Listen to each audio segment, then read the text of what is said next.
สบายดีพี่น้องยินดีต้อนรับเข้าช่องลงคู่สู่บอทอยมาพบมาพอกัน EP หนึ่งมื้อนี้ก็กินข้าวเที่ยง ข้าวเที่ยงกินข้า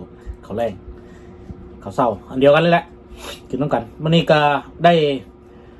ต้มขาไก่ต้มไก่ลาดที่ยังเหลืออยู่พี่น้องจำใส่กับแจวแจวขิงกับแจวขิงแล้วก็ข้าวเหนียว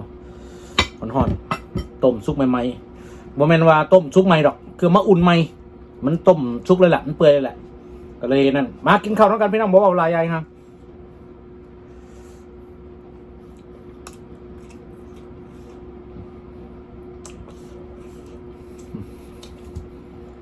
หนังมันถึงมันมีมันนั่นแหละมันหายไปแล้วเพราะว่าเขาต้มเขาเขียวมัน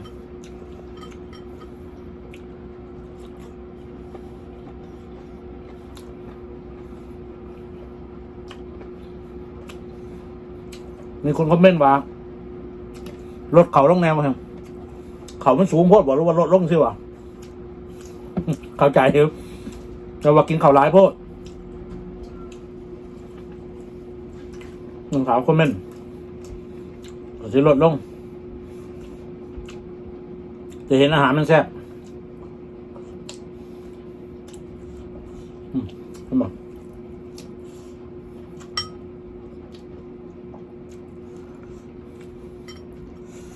น้ำเจียวขิงไม่ต้องสมหวานเจียวขิงสมหวานหอมขิง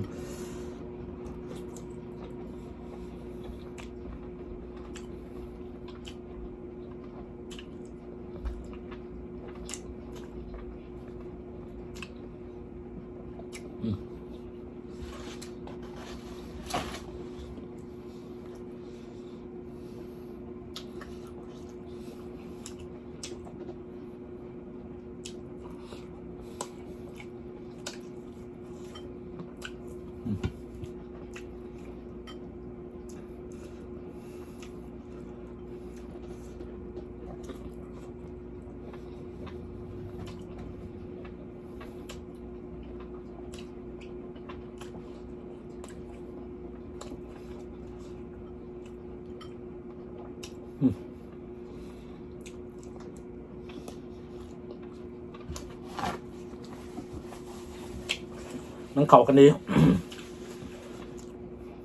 เขาเจียวขิงโอ้ยพอปั่นง่วงง่ามคูเลยแหละต้มไก่ใส่จำเจียวขิงทีใดแต่บ่มีสมใบมะขามนะพี่น้องนะต้มไก่ใส่สมใบมะขามอ่อนบ้าจ้ะมันหอมใบมะขาม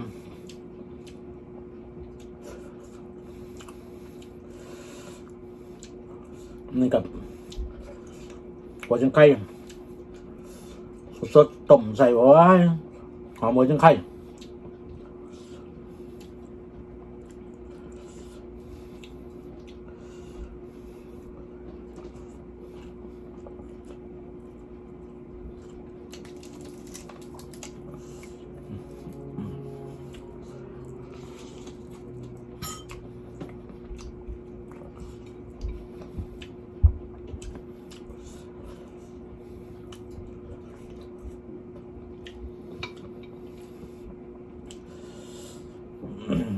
ขออภัยสำหรับคนที่บอกกินไก่เนาะบางคนบอกกินสัตว์ปีก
น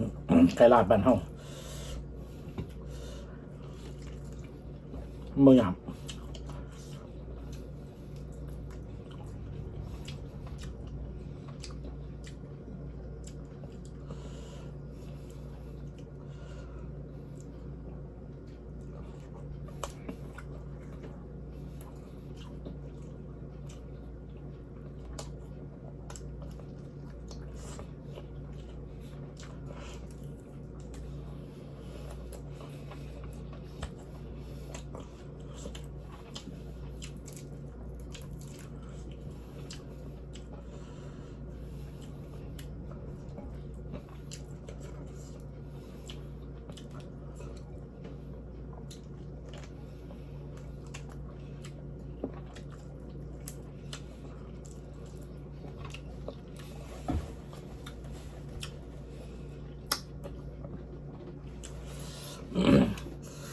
บางคนได้กินปีกมันเนี่ย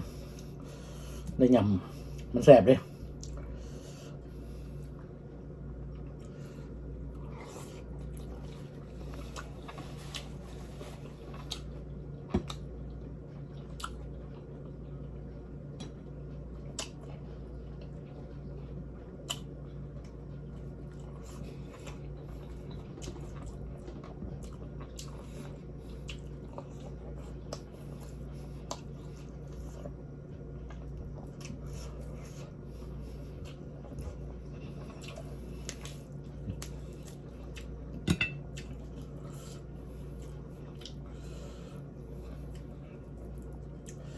มันสิ้นล้วนเลยเนี่ย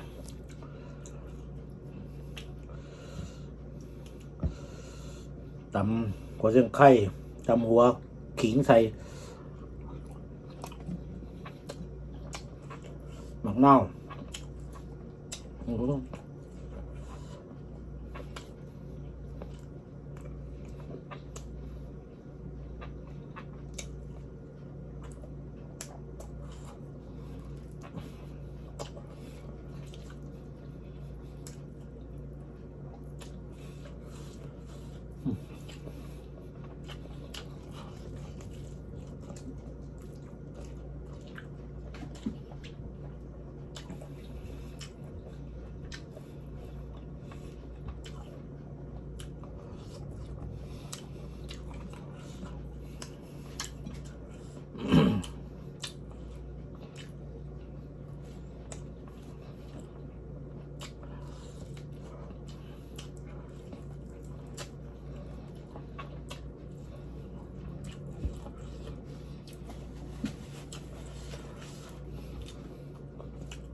สิ่งที่ปิ่งแซ่บมันเลยแหนไปลอง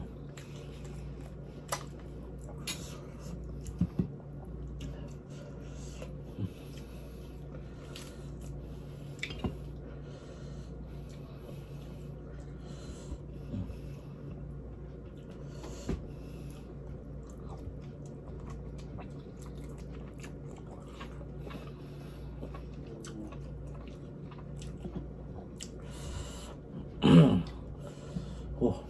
สุดยอดสุดยอดกินเพลินเลยอ่ะ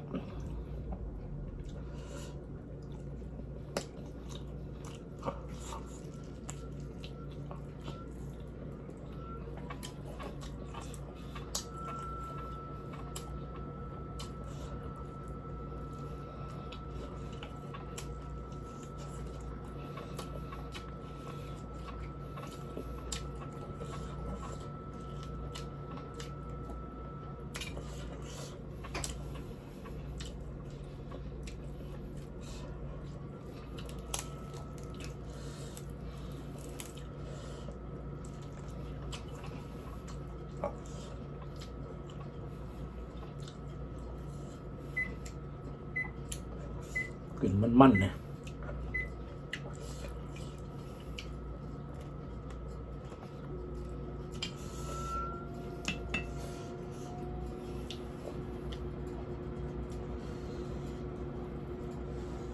หนังปกติมันจะมีมันนะพี่น้องอันนี้มันเนี่ยแบบเขาต้มเขาเขียวเขายังจนมันในหนังบนเหลือน่ะเขาต้มไปเฮ็ดน้ำเฝอ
จริงเขากินแต่ขามันอ่ะเพราะว่าเขาเวลาเขาต้มเขาปรุงดีกินแต่นี่มันก็ได้บริจำเจียวมันก็ยังแซ่บนะไก่ลาบานเฮามันมาแซ่บสิกินเ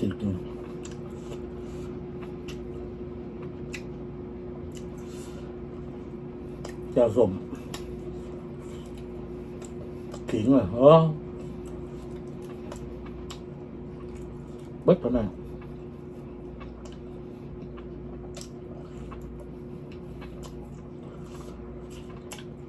เคยไปนอนไม่ใช่เงาเกินไปทำขาวเห็นเบิ้ลแล้วก็เศร้าหลักแล้วก็ฝากกดไลค์กดแชร์เลยเด้อพี่น้องเด้อช่วยดันช่วยยังไงแค่เจอกันมาอยู่ดีไม่แห้งทุกคนโอเคบ๊ายบาย